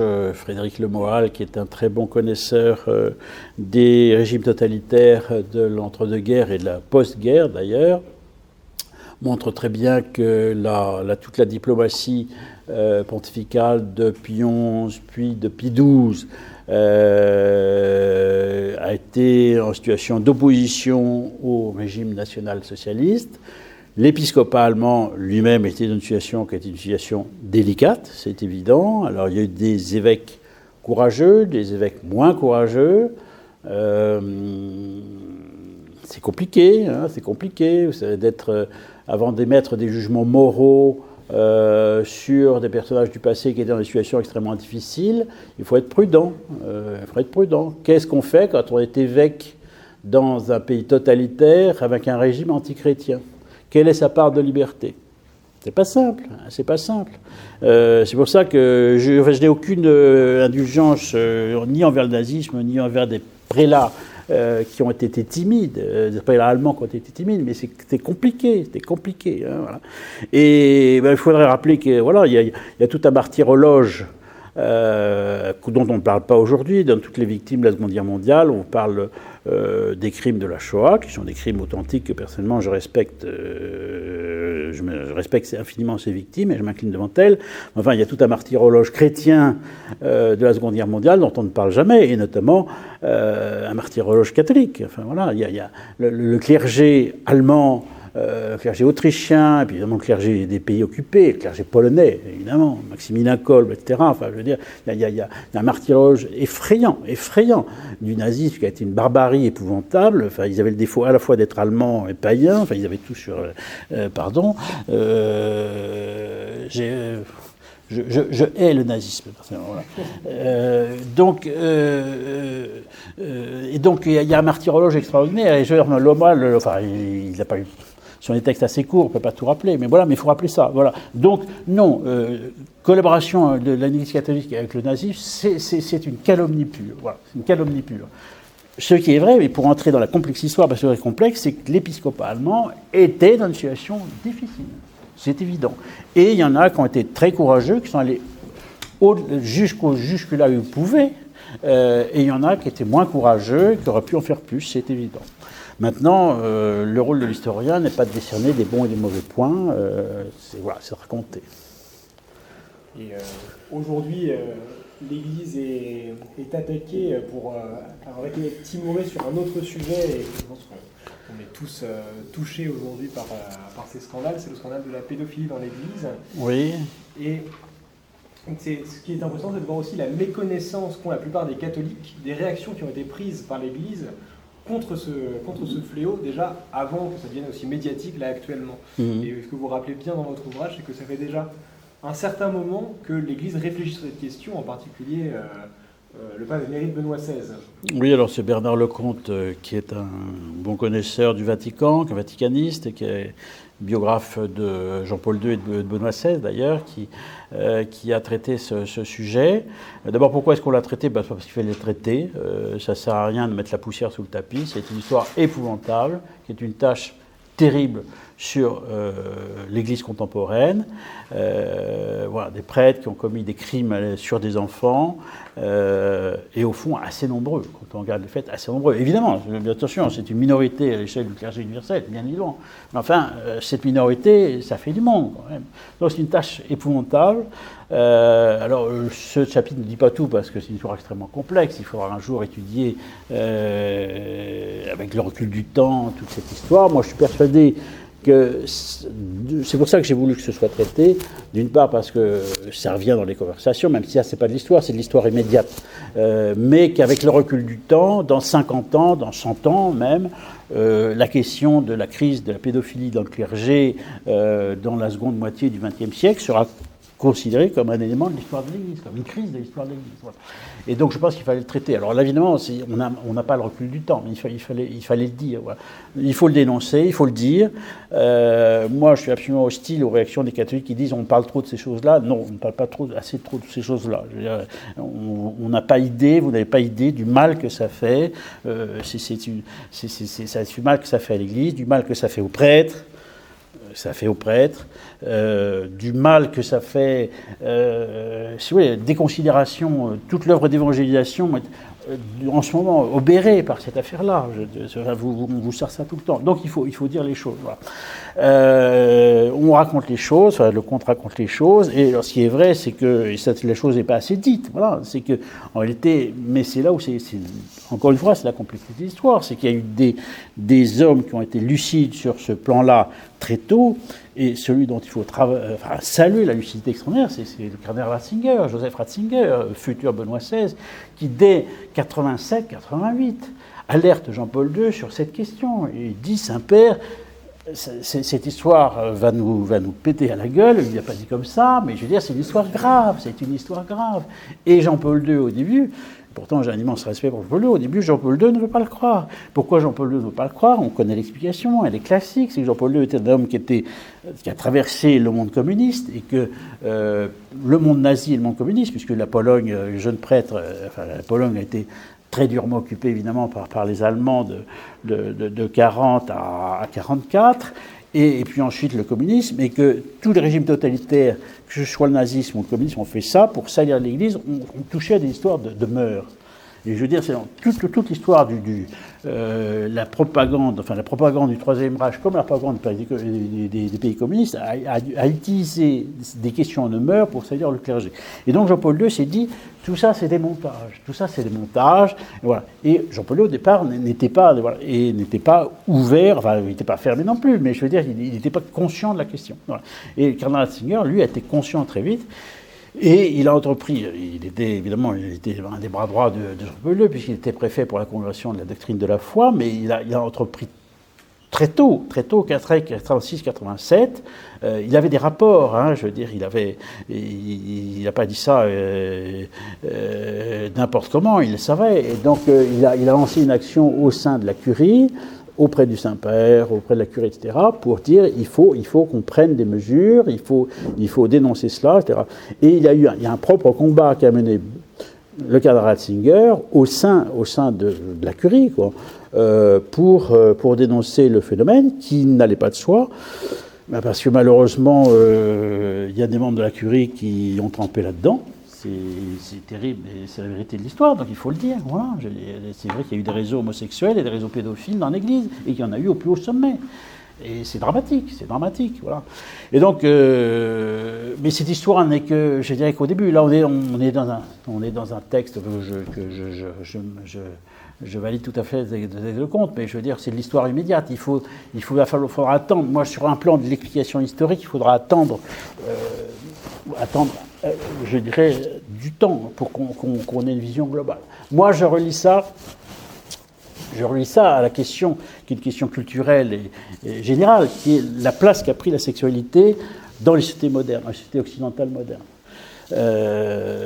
Nous sommes des sociétés hyper sexualisées, et donc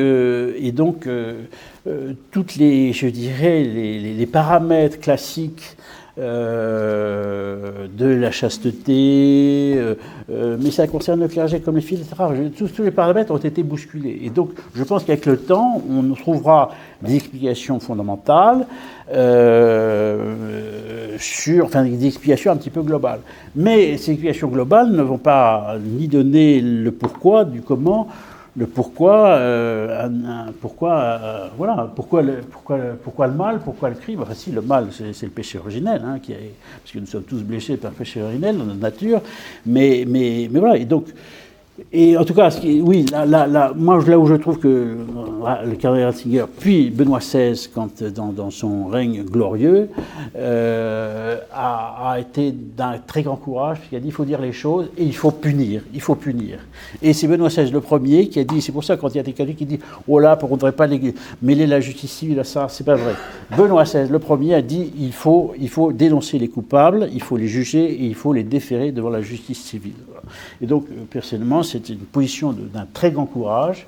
Le temps dira, je ne sais pas si on saura si cette histoire dramatique a compté dans la décision de Benoît XVI de démissionner en 2013. C'est possiblement un des éléments, c'est sans doute pas le seul. Voilà.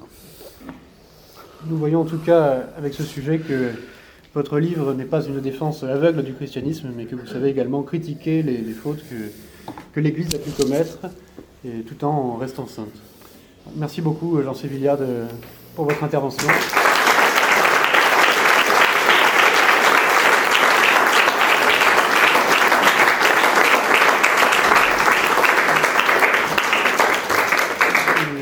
Le public est désormais invité à poser des questions. On avait un monsieur qui brûlait depuis tout à l'heure. Je remarque sur plusieurs sujets. Juste, excusez-moi, une petite remarque préalable. Essayez de poser des questions assez concises et claires et concises autant que possible. En fait, c'est pas tellement des questions, c'est des remarques qui vont compléter ce que vous avez dit. C'est-à-dire que par rapport aux croisades, il ne faut pas oublier comment ça a commencé. C'est-à-dire que les Turcs venaient de prendre les lycées qui faisaient face à Constantinople, qui menaçaient la capitale de l'Empire chrétien d'Orient. Et le pape, lui, finalement, la question de la libération des lieux saints, pour lui, je suis persuadé que c'est un prétexte. En fait, il a conscience que si la capitale de l'Empire chrétien d'Orient tombe, il en sera de même pour l'Occident. Et ce qui se passe, c'est que tous ces types-là qui ont libéré Palerme, les Normands de Sicile qui ont libéré Palerme 20 ans avant la première croisade, ce sont précisément ceux qui étaient traumatisés, et à tel point que c'est eux qui sont devenus les héros de la première croisade au Levant. Et ça, il ne faut pas l'oublier, les types qui sont partis faire la première croisade, c'était des types qui étaient traumatisés par l'invasion de l'islam dans le sud de l'Europe. Quand on oublie ça, on oublie tout. La question des croisades, c'est pas une question religieuse, c'est une question politique, avant tout. Alors il y a ça, maintenant la question des guerres de religion, là encore je suis d'accord avec vous. Excusez-moi, juste une question à la fois, et puis si c'est pour faire des longues remarques, vous pourrez en discuter après lors du buffet, là on réserve plutôt ce temps à des questions assez courtes. Merci pour votre conférence. Merci.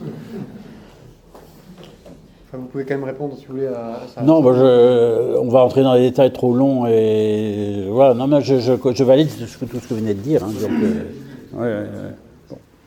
Quelqu'un d'autre a une question? Je vous remercie. Donc, j'ai une question à vous poser par rapport à l'attentat d'Anagni. Qu'en pensez-vous? Puisque notamment, lors de cet attentat, Philippe le Bel, par le biais de son émissaire Nogaret, a attenté au pape car il lui reprochait des faits d'hérésie. Et je trouve que c'est très en lien avec le titre de votre ouvrage, parce que c'est un procès à l'Église qui a marqué à jamais l'histoire tant du catholicisme que de la France, puisque c'est à partir de là que la France s'est vraiment séparée de l'Église, et surtout qu'il y a eu la séparation du temporel et du spirituel. Oui, alors tout ça est aussi contemporain de la papauté comme institution. La papauté, elle est née avec Saint-Pierre. Voilà. Elle devient une puissance temporelle quand j'allais dire Charles un lapsus. C'est la fatigue qui commence à jouer. Quand les États pontificaux sont fondés au 8e siècle par héritage carolingien, on va dire, et au fur et à mesure du temps, dans le monde médiéval, la papauté va grandir en puissance. Au départ, ça n'est une non-puissance. D'ailleurs, la papauté, au départ, le pape n'est même pas... il n'a pas toujours été à Rome, ça a été Ravenne, la capitale, ou Milan, enfin voilà. Donc la papauté va devenir une puissance temporelle. En face de cela, il y a deux formes monarchiques en Europe. Il y a le Saint-Empire romain germanique qui se présente comme l'héritier de César et donc va revendiquer sa part de légitimité venant de l'Empire romain.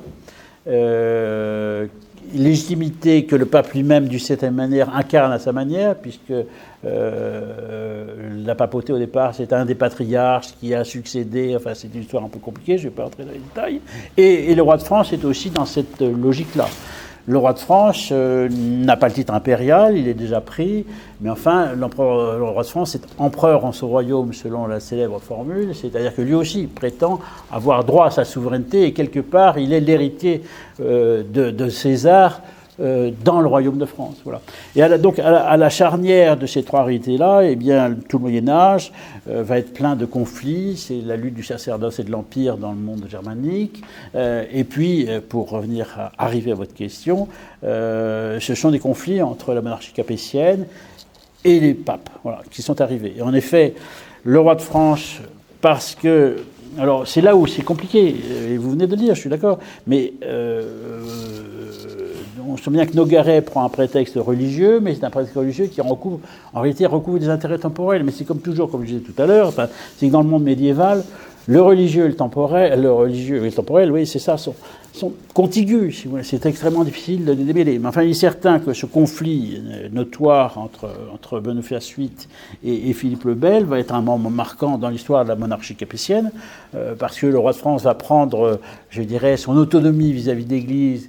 Mais c'est vis-à-vis de l'Église comme puissance temporelle, parce qu'en même temps, les rois de France ont toujours reconnu la suprématie, non, mais jamais contesté même, la suprématie, même le pouvoir de juridiction du pape, ni sa suprématie spirituelle. Voilà. Mais à la charnière du temporel et du spirituel, ben voilà, il y a aussi des histoires de gros sous, il faut bien le dire qu'il y a des histoires. Je veux dire, la question des bénéfices ecclésiastiques, la question des commandes, c'est-à-dire c'est des questions qui animent tout le monde médiéval et encore jusque sous l'Ancien Régime. Dans un monde qui est un monde largement rural, la propriété rurale est quelque chose qui a un enjeu économique fondamental. Or, l'Église est une propriétaire terrienne. Voilà. Et, mais le roi de France... Eh bien, en tant que temporellement, je dirais, il va exercer sa suzeraineté sur des territoires qui sont éventuellement des territoires appartenant à l'Église. Mais donc là, il y a un jeu un petit peu compliqué entre le pouvoir temporel et spirituel, parce que le roi de France, souvent, va essayer de grappiller du temporel, parce qu'en fait, il a besoin d'argent. Je veux dire, la couronne de France a passé sa vie. Je veux dire, la quête du numéraire a été une préoccupation des rois de France, mais pendant des siècles. On cherche de l'argent, et là où on peut gagner de l'argent, et donc s'assurer le contrôle de bénéfices ecclésiastiques, etc., c'est quelque chose, c'est un enjeu politique. C'est un enjeu politique. Mais comme si c'est un enjeu politique qui joue sur l'Église, on est encore une fois à la charnière des deux. Maintenant, effectivement, c'est cette histoire de Philippe le Bel, enfin, ce fameux attentat d'Agnagny, est symbolique parce qu'il marque la volonté de souveraineté du roi de France vis-à-vis du pape dans son ordre. Et d'une certaine manière, c'est en effet, même si le terme n'existait pas encore, et même si c'était avant, cet acte est un peu l'ancêtre du gallicanisme, quoi, qui va guider jusqu'au XVIIIe siècle, pratiquement. Voilà, le roi de France va considérer qu'il reconnaît la souveraineté du pape dans l'ordre spirituel, ça a son pouvoir d'investiture, mais le roi nomme les évêques et a beaucoup d'influence concrète sur des œuvres qui sont en réalité des œuvres d'église, mais parce qu'on est toujours dans cette contiguïté totale entre le religieux et le temporel dans le monde ancien jusqu'à la Révolution française et ça durera pour une partie encore après dans le monde concordataire. Hein. Ça continue toujours. Vous avez dit que Macron ne nommait pas, mais le ministre de l'Intérieur, il a son regard pour nommer les évêques. Absolument, il y a ce paradoxe qui n'est pas connu, mais c'est que, en effet, pour les évêques en France, ont besoin d'un papier qui leur est délivré par le ministère de l'Intérieur en tant qu'héritier du ministère des cultes pour avoir la totalité de leur nomination, sachant que leur investiture canonique est faite par Rome. Alors dans la pratique, c'est Rome qui décide qui l'ont nommé, et ensuite, c'est le nom qui fait ce travail, il prévient le ministère de l'Intérieur français, ils disent nous allons nommer l'abbé ou monseigneur un tel ou tel évêché, et le ministère doit donner son accord. Voilà. Dans la pratique, il le donne dans 99,9% des cas. Il y a eu un cas où, il y a quelques années où ça a failli bloquer, c'est au moment de la nomination, c'était sous Jospin, au moment de la nomination de l'évêque aux armées, qui était à l'époque, j'ai un trou d'erreur, pardonnez-moi, mais il y a un évêque aux armées qui ne plaisait pas du tout au pouvoir socialiste, et il y a eu un bras de fer entre Rome et le gouvernement français pour la nomination de l'évêque aux armées. Finalement, c'est Rome qui l'a emporté, d'ailleurs. Voilà, mais j'ai oublié lequel c'était, pardon. Une question là-bas. Sur le sujet de l'affaiblissement relatif de l'Église, vous avez entre autres mis en avant donc, ce problème des évêques mais aussi l'histoire du cardinal Ratzinger vis-à-vis de la justice. Considérons l'article 50 du syllabus de Pie IX, le cas des évêques en soi montre bien que l'Église a reculé sur ce qu'elle avait pris comme décision. Et pour ce qui est de la justice, considérant les articles 30 et 42 du syllabus, encore une fois, normalement dans l'Église, elle ne peut pas donner ses accusés à la justice civile comme ça. Donc, est-ce qu'il n'y a pas juste, est-ce que ce que vous considérez comme une manière pour l'Église de faire son ménage est en fait un affaiblissement relatif de l'Église qui à une époque le faisait tout seul? Mais l'affaiblissement, il est là. Je vois bien l'idée que vous voulez défendre, et je sais d'où elle vient. Il y a tout un monde traditionnaliste qui considère que l'Église a renoncé à son pouvoir de juridiction interne, et donc que c'est une preuve de faiblesse. Mais la faiblesse, elle est là. Elle est là. On est dans un univers... Faut pas, j'ai beaucoup de respect et pour Pie IX et pour le syllabus, qui est un texte intéressant, mais je veux dire, c'est pas un texte dogmatique, hein, le syllabus. Hein, c'est un texte disciplinaire qui s'inscrit dans une période précise de l'Église, dans un contexte précis. Le contexte, il est radicalement différent. Vous ne pouvez pas demander à l'Église, de France d'avoir la même position dans la société d'aujourd'hui, alors qu'il y a... Je pense que, moi, d'après mes calculs, je pense que les catholiques qui vont à la messe tous les dimanches, je ne dis pas ça pour juger ici ceux qui n'y vont pas, ce n'est pas la question, mais je pense que les catholiques qui vont à la messe tous les dimanches, ce que demande notamment l'Église, en France, aujourd'hui, c'est 600 000 personnes. Vous pouvez... mais faites les calculs. Voilà. Je dis tous les dimanches. Voilà. Vous ne pouvez pas demander à l'Église de France, qui représente en réalité 600 000 personnes qui vont à la messe tous les dimanches, d'avoir le même poids dans la société française que ce qu'elle avait en 1850, quand... Allez, 40 ou 50% de la population française allait à l'église tous les dimanches. Voilà. Et donc, je vois bien l'histoire, mais si vous dites la société civile est absolument horrifiée par les histoires de pédophilie, etc. Et elle a raison, je veux dire. Et les catholiques aussi sont blessés par cette histoire profondément. Si l'Église se comptait de dire on va faire un procès canonique à l'abbé machin parce qu'il a tripoté un petit garçon, mais la société va dire mais vous vous foutez de nous, ça ne sera absolument pas compris. Je veux dire, vivre chrétiennement évangélisé, c'est aussi dans un contexte donné. Je dis ça, je suis tout sauf moderniste. Mais enfin, je veux dire, l'Église a toujours vécu et fait comme ça. L'Église a toujours fait de la politique. Et je veux dire, le syllabus était de la politique, mais c'est de la politique de 1854, je crois. Non, c'est bien ça. J'ai plus la date précise en tête. Et puis, on est en 2019, et bien l'Église doit faire une autre politique. Sinon, elle va dans le mur. C'est le traditionnalisme critique. C'est ce que je pense. Par rapport à la tradition. Une dernière question.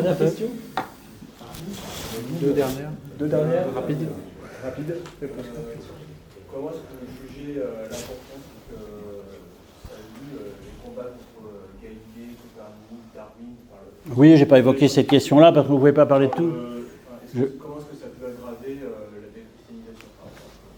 Alors, ça fait partie, surtout l'histoire de Galilée. Alors, il y a un chapitre dans ce livre consacré à la question de l'Église et de la science. L'histoire de Galilée, c'est une histoire très complexe qui n'est pas ce qu'on a voulu dire, c'est-à-dire qu'on n'a pas fait un procès à Galilée parce qu'il croyait que enfin, la question de l'héliocentrisme, etc., c'est pas comme ça, c'est une histoire beaucoup plus complexe. Enfin, je veux dire, moi-même, j'avais consacré à cette question un chapitre dans mon livre Historiquement incorrect. Voilà. Bon, c'est l'histoire, enfin, l'histoire de Galilée, c'est une histoire compliquée, qui a été instrumentalisée très tôt, à partir du 18e, même si l'Église a réhabilité Galilée, etc., dès le XVIIIe siècle. Hein, on a des textes pontificaux qui sont sans appel. Enfin, cette histoire est instrumentalisée par les anticléricaux depuis les Lumières, le XIXe siècle, etc., etc. Voilà. Donc il y a tout un discours comme quoi l'Église n'aime pas la science, etc. C'est un mensonge historique. Je veux dire, les plus grands savants au Moyen-Âge sont tous des clercs, c'est-à-dire ce sont des membres de l'Église. Et jusqu'au XVIIIe siècle, vous avez les plus grands savants. Je veux dire, le scientifique au sens moderne du terme, ça fait partie des grandes mutations du XXe siècle, des Lumières, c'est qu'on a des scientifiques qui deviennent des laïcs au fond. Mais jusqu'au XVIIe siècle, les scientifiques, tout simplement parce que les gens qui font des études jusqu'au XVIIe siècle, ils font des études ce sont des clercs en réalité, je dirais. Et donc, vous avez toute l'histoire ancienne de la science dans le monde occidental. Elle est liée à l'Église. Et ensuite, bon, il y a eu cette transformation, mais je veux dire, depuis, on pourrait aligner depuis le XVIIIe siècle et jusqu'à aujourd'hui le nom des très grands scientifiques qui sont des catholiques ou qui sont des membres du clergé. Voilà, je veux dire, le Big Bang, qu'est-ce qui a découvert le Big Bang? C'est l'abbé Lemaitre, qui est un prêtre belge, qui était astrophysicien, qui a découvert et qui a avancé la théorie du Big Bang. Est-ce qu'elle est vraie ou pas? Je n'en sais rien, je ne suis pas spécialiste du Big Bang. Enfin, je veux dire, bon, c'est une chose pas connue. Alors, dire que l'Église a peur de la science, non, c'est un mensonge historique. L'Église a toujours dit, on n'a pas peur de la science, et l'Église a toujours dit, enfin, c'est l'histoire du lien entre foi et raison. La science est liée à la raison, et l'Église a toujours fait la science entre la foi et la raison. Et les papes, y compris les papes traditionnels, ont toujours fait le choix, clairement, de la science et de la raison. Enfin, l'histoire extraordinaire, c'est comme moi je trouve, dans le cas de Pidou, c'est les fouilles pour trouver le tombeau de Saint-Pierre, si vous voulez. On avait l'intuition, les archéologues, les historiens avaient l'intuition que le tombeau de Saint-Pierre se trouvait dans la crypte, très en dessous, l'actuel, au centre de la basilique Saint-Pierre de Rome, si vous voulez. Et donc il y avait des papes qui avaient hésité. Enfin, on disait il faudrait faire des travaux, on va fouiller. Et donc Épidouze a dit bon, vas-y, on fouille. Et alors évidemment, certains ont dit mais si on trouve rien, mais il dit non, il faut faire la vérité. Et je veux dire, c'était un espèce d'acte de foi extraordinaire, parce qu'admettons qu'il n'ait rien trouvé. Où est Saint-Pierre? Vous voyez, non mais je veux dire, mais on a retrouvé le symbole Saint-Pierre, voilà. Et donc, il faut la foi et la raison, ça va ensemble. La question de... Je comprends qu'il existe une question de la pédophilie dans l'Église. Alors, dans le monde... Alors, il y a des explications techniques. Dans le monde anglo-saxon, enfin, les enquêtes qu'on prouvait, parce que ça, dans le monde anglo-saxon, aux États-Unis, en Irlande, mais quoi que l'Irlande est catholique. Enfin bon, en Allemagne aussi, on a vu ça en Allemagne. Ça, schématiquement, ça apparaît dans les années 40.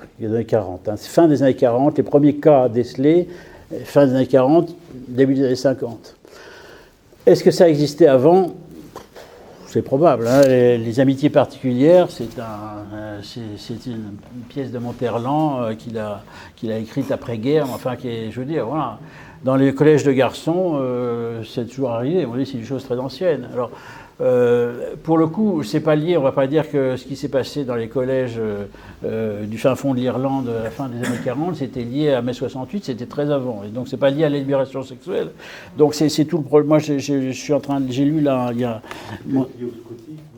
Non, le scoutisme. Vous savez, moi, j'étais un grand scout et j'ai fait beaucoup de scoutisme. J'ai jamais eu de problème avec mon aumônier. Hein. Ah bon, non mais oui, on peut en trouver partout, monsieur. Oui, dans les clubs de sport aussi. Non mais bien sûr. Oui, voilà. Bon, non, mais ce que je veux dire, il y a une explication qui a sa valeur pour les pays anglo-saxons. Et j'ai lu ça. Je suis en train de lire un livre de Monseigneur de Moulin-Beaufort, qui est le président de l'épiscopat français actuellement. Il a un chapitre très intéressant sur cette question. Il montre que dans les pays anglo-saxons, Dans les pays protestants, les catholiques étaient en minorité. Ils ont fait, et donc il y avait l'Église catholique pour élever les garçons, les enfants, et les protéger de l'influence protestante et les maintenir, je dirais, dans la foi catholique, je dirais un peu enfermés, a fait du monde scolaire un monde un peu enfermé, précisément pour préserver les petits catholiques de l'environnement social qui était protestant. Et cet effet de monde clos, de vase clos, a permis des choses qui n'auraient pas dû se passer. Voilà, c'est une explication que donne Monsieur de Beaufort. Je vous livre ça. Voilà. Mais bon, je réponds. Enfin voilà, votre question. Voilà, dans tous les pays où l'enquête de l'Église s'ouvre sur ces questions-là, il remonte jusqu'à la fin des années 40. Voilà. Maintenant, voilà, l'homme est pécheur depuis toujours. Il y a aussi des choses qui sont toujours passées dans l'Église et qu'on ne le savait pas. Le problème aussi, enfin, c'est pas un problème, c'est comme ça. Ça existe, donc je ne vais pas me contredire. Je pense qu'il faut en parler. Mais il y a des choses qui autrefois devaient se passer, on ne le savait pas. Parce qu'aujourd'hui, il se passe quelque chose. Vous avez le terre entière le sait dans les 6 secondes qui suivent par Internet, Twitter et patacoufa. Donc, on est dans le monde de la transparence avec ses avantages parfois, mais aussi ses grands inconvénients. C'est un changement quasiment anthropologique. Quoi. Quel est le pays le plus touché ? Non, excusez-nous, mais on laissera tout le monde discuter par la suite. On va s'arrêter là. Merci encore, Monsieur Sevilla. Encore quelques instants d'attention, s'il vous plaît. Nous remercions vraiment Monsieur Sevilla. À une époque où les croyants sont souvent sommés pour justifier leur foi de répondre de ce qui a été fait au nom de cette foi et où les Français en général sont sommés de répondre de l'influence de l'Église dans notre histoire. Votre livre est vraiment salutaire et nous vous remercions beaucoup d'être venu nous présenter ici ce soir.